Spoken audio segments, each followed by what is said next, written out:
Bismillahirrahmanirrahim. Assalamualaikum warahmatullahi wabarakatuh. Saya Ratu Rifdatul Nahdah, mahasiswa semester 3 pada Universitas UIN Sultan Maulana Hasanuddin Banten, yang dimana pada kesempatan kali ini saya akan menjelaskan tentang teknik keterampilan dalam konseling. Adapun tujuan dari pembuatannya video ini adalah untuk memenuhi tugas pada mata kuliah teknik dan keterampilan konseling yang diampuh oleh Ibu Imalatul Khairat. Yuk, langsung saja kita cek penjelasannya. Sebelumnya, apa sih itu pengertian dari teknik dan keterampilan dalam konseling? Nah, jadi teknik konseling merupakan cara-cara yang digunakan dalam melakukan proses konseling yang diberikan oleh konselor kepada konseli untuk membantu konseli mengembangkan potensi diri serta mengatasi masalah yang sedang dihadapinya.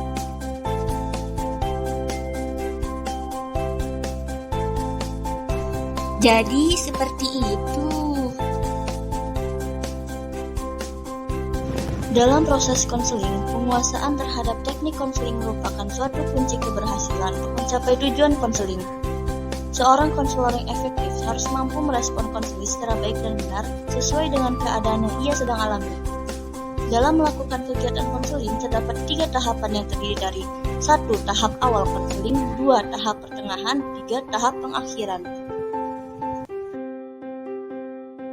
Nah, yang akan saya bahas kali ini adalah teknik keterampilan dalam tahap pertengahan yang terdiri dari 1. Keterampilan menyimpulkan sementara, 2. Keterampilan memimpin, 3. Keterampilan memfokuskan, 4. Keterampilan melakukan konfrontasi, 5. Keterampilan menjernihkan, 6. Keterampilan memudahkan, 7. Keterampilan mengarahkan, 8. Keterampilan memberikan dorongan minimal, 9. Keterampilan mengambil inisiatif, 10. Keterampilan memberi nasihat, 11. Keterampilan memberikan informasi, 12. Keterampilan menafsirkan atau interpretasi.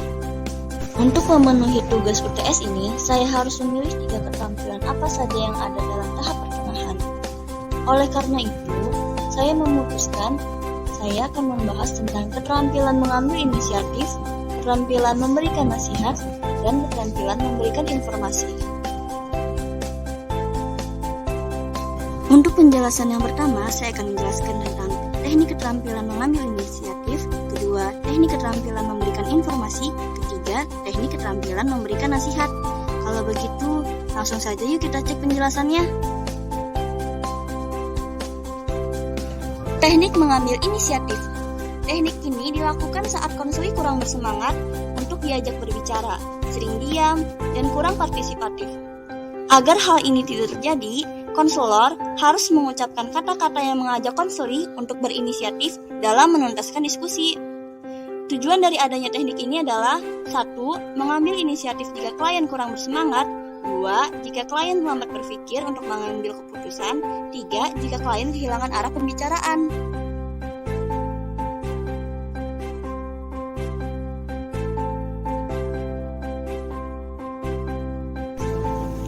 Teknik keterampilan memberikan informasi. Teknik ini hanya bisa dilakukan apabila konselor memintanya.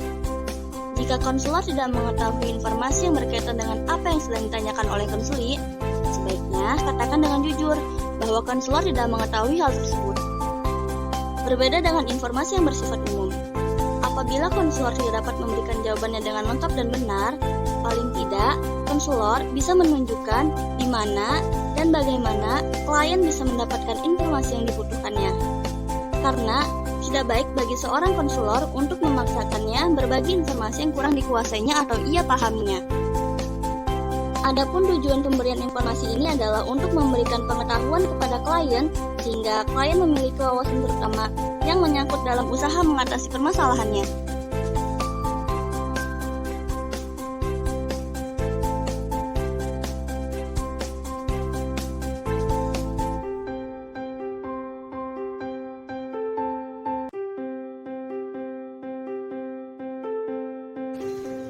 Teknik pemberian nasihat. Teknik ini bisa dilakukan oleh konselor saat konseling membutuhkan penjelasan dan kepastian tentang apa yang akan ia lakukan kelak. Pemberian nasihat sebaiknya disesuaikan dengan tingkat usia kedewasaan, kemampuan, kondisi emosional, tingkat kesulitan, norma-norma sosial, dan nilai-nilai agama yang ada pada konseli. Jenis-jenis nasihat terbagi menjadi 3 bagian. 1. Nasihat langsung. 2. Nasihat persuasif. 3. Nasihat alternatif. Adapun pengertian dari masing-masing jenis nasihat tersebut adalah nasihat langsung diberikan oleh konselor secara langsung apabila konseli tidak mengetahui apa yang akan ia lakukan kelak. Sedangkan nasihat persuasif diberikan apabila konseli sudah mengetahui alasan-alasan logis tentang apa yang akan ia lakukan kelak. Dan yang terakhir, nasihat alternatif diberikan oleh konselor setelah konseli sudah mengetahui kelebihan dan kekurangan setiap alternatif yang akan ia pilih kelak.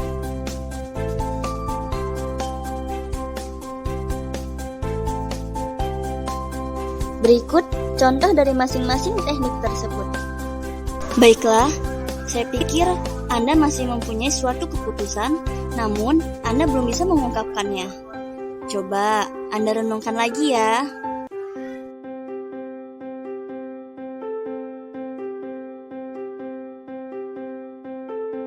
Kemudian, contoh untuk teknik pemberian informasi. Ketika ada seorang konselor yang berkata, "Saya adalah seorang lulusan SMP. Lalu, bagaimana caranya agar saya bisa mendapatkan pekerjaan yang cocok sesuai dengan lulusan saya?" Kemudian, konselornya menjawab, "Saya tidak tahu persis tentang hal itu. Bagaimana jika Anda tanyakan saja ke Departemen Pekerjaan?"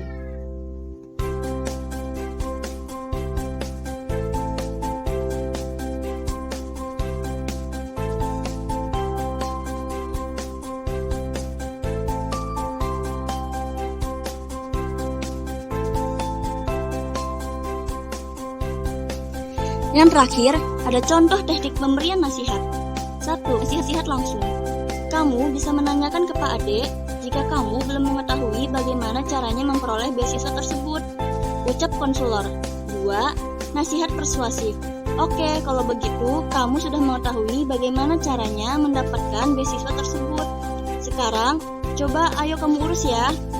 Ucap konselor. 3. Nasihat alternatif.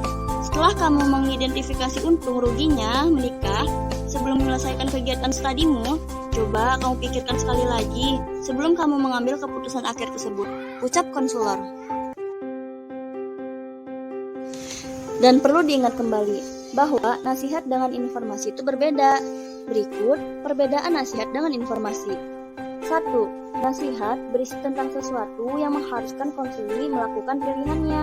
Sedangkan informasi berisi keterangan yang benar dan tidak mengandung suruhan. 2. Nasihat berisi tentang pelaksanaan atau penghindaran suatu tingkah laku. Sedangkan informasi berisi tentang suatu pengetahuan. 3. Nasihat diberikan setelah konselor memahami permasalahan yang sedang dialami oleh konseli. Sedangkan informasi diberikan sesegera mungkin setelah diminta oleh konseli.